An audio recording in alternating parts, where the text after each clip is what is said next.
Hi everyone, this is Dave Bowden, news editor at Ballotpedia.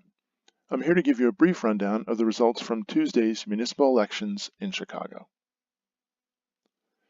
As we discussed in our webinar last week, there were 53 offices up for election this year: mayor, city treasurer and clerk, and all 50 seats on the city council. Lori Lightfoot and Tony Preckwinkle advanced to a runoff in the mayoral race, which had 14 candidates. With almost all precincts reporting, Lightfoot received 17.4% of the vote, and Preckwinkle received just over 16%. Bill Daley was third with about 14.7% of the vote, and Willie Wilson was fourth with just under 11%. Those numbers may change slightly, as mail ballots postmarked by Election Day will be counted if received by March 12th. So, who are Lightfoot and Preckwinkle? Lightfoot was president of the Chicago Police Board from 2015 to 2018. Her other experience includes serving as chair of the Police Accountability Task Force and working as an assistant U.S. attorney. Preckwinkle has been president of the Cook County Board of Commissioners since 2010. She is also chair of the Cook County Democratic Party and served as an alderman from the 4th Ward from 1991 to 2010. So how did these two candidates position themselves going into Tuesday's election? Lightfoot said she was the only credible candidate in the race, independent of the political machine. She's been critical of Preckwinkle, along with former challengers Bill Daley, Gary Chico, and Susana Mendoza, associating them with the status quo. Lightfoot emphasized her experience dealing with matters of police misconduct and her government ethics reform plan.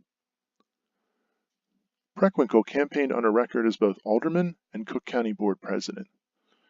She says she expanded access to health care, advanced criminal justice reforms, and supported affordable housing and living wage ordinances. She refers to herself as the most progressive candidate in the race. And regardless of who wins, Chicago will elect its first female African American mayor and the second African American mayor in its history. Shifting over to the City Council, there were 50 City Council seats on the ballot.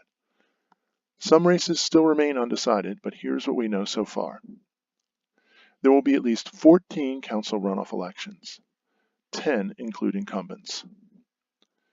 3 incumbent City Council members lost on Tuesday. In the 1st Ward, Alderman Joe Moreno lost to challenger Daniel Laspada. In the 45th Ward, Alderman John Arena lost to Jim Gardner. And in the 49th Ward race, Joe Moore lost to challenger Maria Haddon.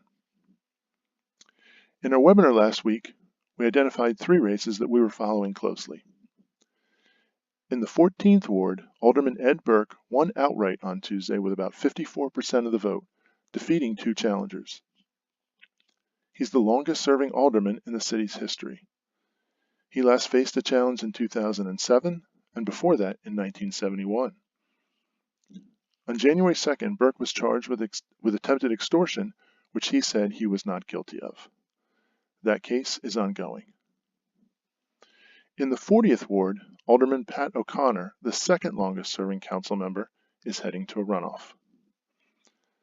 And the 25th Ward was a race we noted in our pre-election webinar as a very interesting open seat contest where 23-year Alderman Daniel Solis is retiring. That race will go to a runoff between Byron Sigcho Lopez, who ran against Solis in 2015, and Alex Acevedo.